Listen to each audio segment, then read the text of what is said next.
Tu as déjà eu cette sensation étrange au fond du ventre. Quelque chose cloche chez cette personne, mais tu n'arrives pas à mettre le doigt dessus.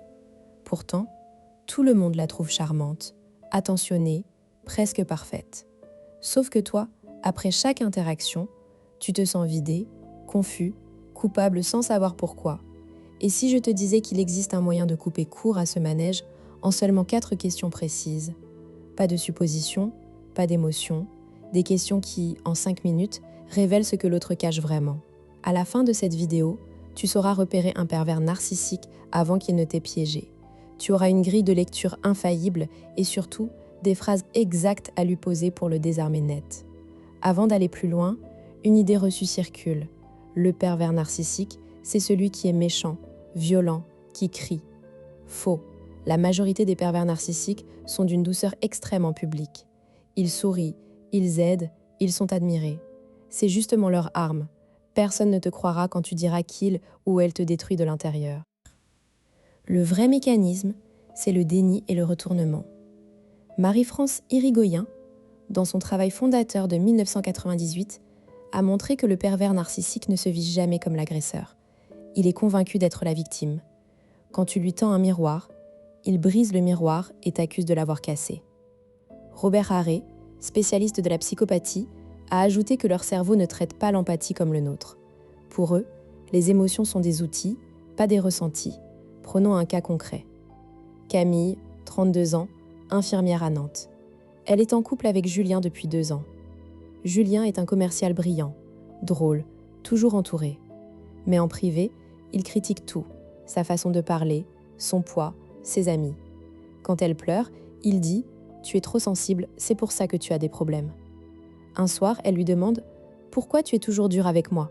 Il répond « Je suis dur parce que je t'aime. Si je ne t'aimais pas, je ne ferais pas cet effort. » Camille se sent coupable de douter. Elle reste. Comment reconnaître ce schéma dans ta vie? Le premier signe, c'est la confusion permanente. Tu passes de « c'est une belle personne » à « je dois partir plusieurs fois par jour ». Le deuxième, c'est l'épuisement.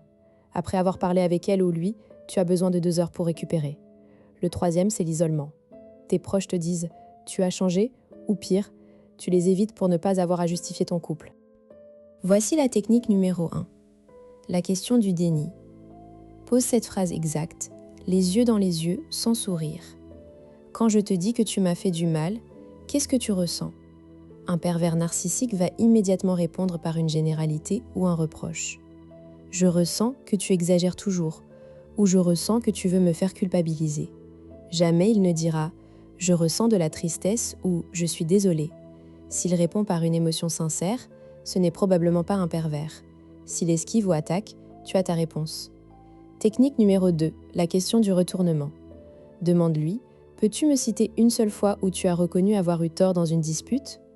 Observe sa réaction. La plupart des gens vont réfléchir, dire oui la semaine dernière quand j'ai oublié d'acheter le pain.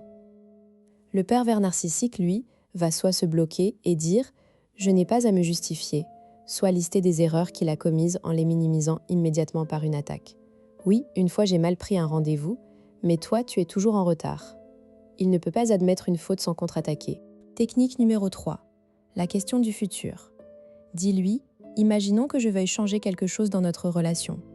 Comment réagirais-tu » Un partenaire sain dira « j'écouterai, je ferai des efforts ».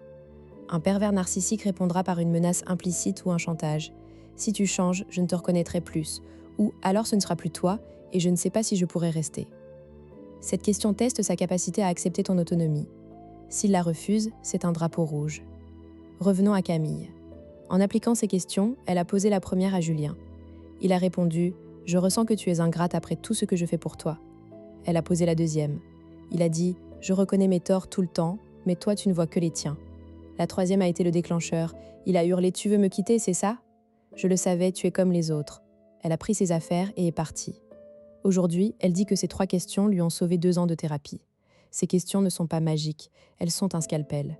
Si la personne est saine, elle les accueillera sans problème. Si elle est toxique, elle se dévoilera en moins de 5 minutes.